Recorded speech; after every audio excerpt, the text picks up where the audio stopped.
energy, I get to feel your energy. You know, we got the music going, you trying clothes on, I'm hyping you up. Like, what's up, everybody? It is your girl Carissa, and I am back with another video. I know, long time no speak, but hey. Hey y'all. So today's video is going to be about the different things that you should consider when getting a storefront or a suite location. So I'm just going to go ahead on and jump right into the video as always. But I posted a video a few months ago about how I put my boutique inside of a beauty and barber suite. So I wanted to just come in and kind of give you guys a little bit of advice, a little bit of things to consider, because I got quite a few questions about my suite. And I just wanted to go ahead on and make this video to help someone else's journey be a little more smoother. So the first thing I want you to consider is your target audience, right? So think about what it is that you sell and who your customers are. So if you're selling online already, this should be very easy for you to figure out who your target audience is. And once you know who your target audience is, then that will make it that much more easier for you to choose the right location. You want to be in a location where your audience is. You don't want to sell party wear and then you're in the 65 and up community. You want to be where that crowd is going to be, you know? So that's the first thing that I learned. My target audience was at the suite that I was at, but the suite that I was at, the traffic was pretty slow there. So, which takes me to my next point. Make sure it's a high volume traffic area that you're in. Make sure like the suite has, you know, customers and clients coming in and out. The surrounding area is a high volume traffic area. So you want to just kind of like maybe take your time and go and see the place like during its prime hours. You know, what does those customers look like? What type of people are coming in and out? You know, is it the type of people that you want to attract? Is that the type of people that you want to interact with every single day? You know, and not just with the customers that's coming in and out the suite. Even the surrounding areas, customers are beneficial to you, because if you can place a sign outside of the suite, or you can go and pass out flyers to those other businesses, then guess what? Those are more customers coming in for you, but then also the other people in the suites can maybe potentially benefit as well. You know, you just never know. So I suggest being in a high volume traffic area, just to make sure that you're able to secure as many sales as you can. The next thing I wanted to talk about as it relates to location, making sure kind of like that you're visible to the street. So the suite that I was in, it was kind of like it was a very busy road that we were on, but when you turn into the suite, you kind of like go down. So we kind of sat down off the street, whereas like the other businesses were still like visible to all the traffic that was passing by, whereas like we were kind of like non-existent. Like so many people would say like, I passed this up. And another thing, I used to pass it up too. So I should have known then, like, oh, this probably wouldn't be the right area for me. But, you know, people, and then if someone can't find your business, especially like a new person, guess what? They're going to keep on going. They're going to keep on strolling. So just make sure like the building that you're in is visible to the street. It's visible to the street and the surrounding businesses, right? And make sure also figure out the times and the hours of those surrounding businesses as well, because the plaza that the suite that I was in was located, it was like the suite that I was in, a hookah bar next door, and then like another beauty salon on the side of them. And so the hookah bar, I think they opened at like 8 p.m., I believe. Yeah, they opened about 8 p.m. Between 7 p.m. and 8 p.m. is when they actually opened. And then people will begin to come in between, you know, 7:45 and 8:30. And I closed my suite at 8 o'clock. So I would miss all of that traffic that was going to the hookah bar. And then also the traffic that was going to the other beauty salon, they would kind of just like parking and go through the side door. So it was like, I'm still missing that audience as well, even though I had kind of like my banner outside and everything. So yeah, just make sure that you're visible, that you know, the business, the suite that you're going into, or the brick and mortar that you're going to lease, make sure it's visible to the traffic that's on the street. That's probably, yeah, make sure it's visible. And then another thing I wanted to mention as it relates to the location, make sure that it's easily accessible to your customer, your audience. Customers don't want to come somewhere where you got a hard time trying to find a park, or the parking is just too jam-packed together. That was one of the things that I looked for when I was looking initially. I'm here in Atlanta, so it's like a different parking situation here. Like, these people literally charge you to park on the street. And so some of the suites that I was visiting prior to me selecting one, they would charge their customers to park, and that was something that I just did not agree with. I didn't really like that portion. So when I did decide on the suite, it was free parking. It was an open parking lot. You just couldn't see the building. So make sure like the parking is easily accessible to your audience. Make sure that the location is easy to find. Make sure the location is easy to find, because you don't want to miss any sales. You don't want to miss a newcomer. The next thing I would say is promote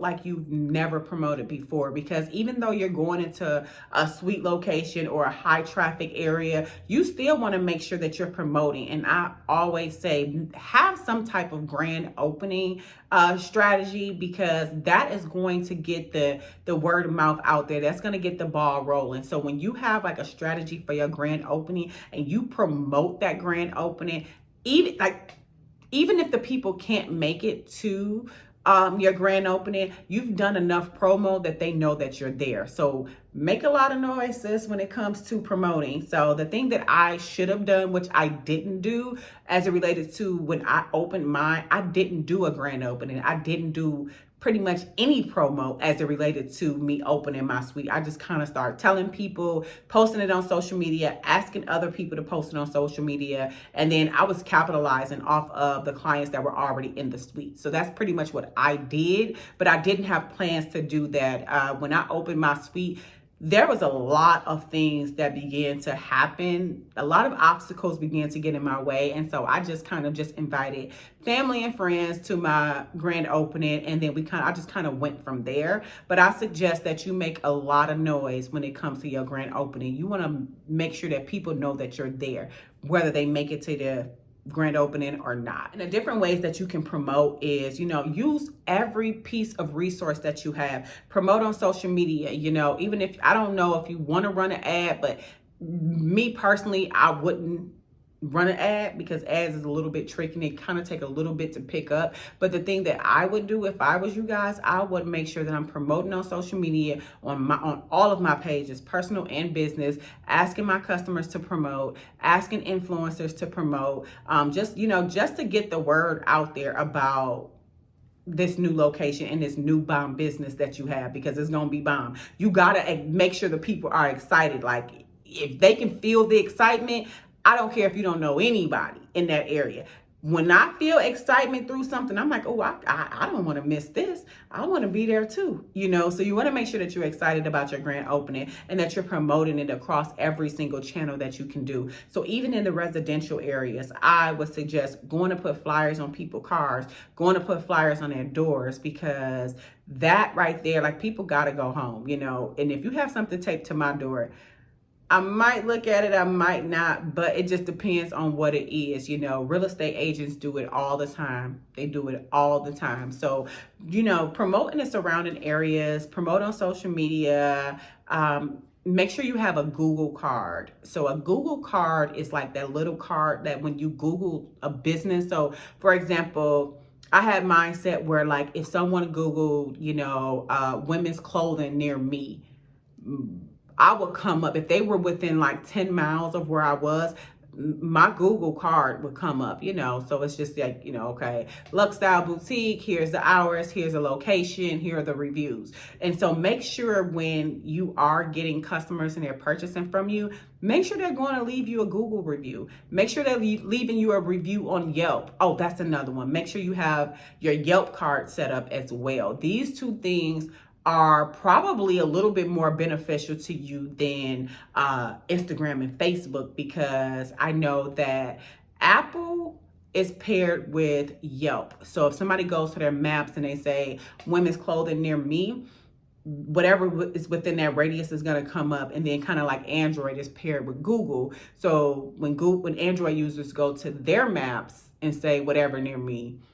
that thing would pop up, you know, and it has like the little mile radius. But you want to make sure you have your Yelp card as well as your Google card. Just make sure you're doing your part to have everything in line. So therefore you do not miss a beat. You don't miss a customer and you don't miss a beat, because there's just so many different ways to market and to promote. The next thing that you want to do is, you know, try to find an influencer or someone that even if they can't make it to your event, that they can begin to speak about this event, you know. So like an influencer that's kind of in your area, even if they're not like an actual influencer, maybe get like the popular girl or the popular guy that is in your area to kind of promote and, you know, pump you up, hype up your business, hype up this grand opening and hype up what you do. Because, you know, sadly as it is, we are a bunch of followers out here in this world. So we kind of, if the cool person say go, then, you know, we're probably like 75% closer to going than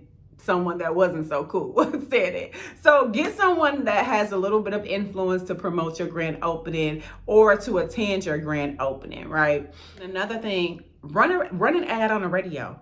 Run an ad on the radio. So when I called the radio station here, they advised me that I could run an ad. They kind of gave me like all of the options. But the thing about it was they said I could run an ad for a certain mile radius, which would have been more cost effective than just running an ad to just anywhere, you know, kind of like, yeah, just blast it to your entire audience. That's very expensive. But the ones that was pretty narrowed down to the distance in the area, those were a little bit more cost effective. So get an ad ran on the radio. People still listen to the radio. The radio is still very effective because radio still has prime times, you know, when people are going to work, when people are getting off of work. Those are kind of like the prime times to listen to the radio. And so those may be the prime times that you would need to go and have an ad ran for your new business location. So that is probably it for promo. The last thing that I did want to discuss with you guys is create an amazing customer experience. And that was one of the things that I was big on. Like, I'm always big on customer service, but especially when we are in person. When we are in person, it's a completely different dynamic. You get to feel my energy. I get to feel your energy. You know, we got the music going. You trying clothes on. I'm hyping you up. Like, I wanted my customers to have the best experience that they could possibly have. So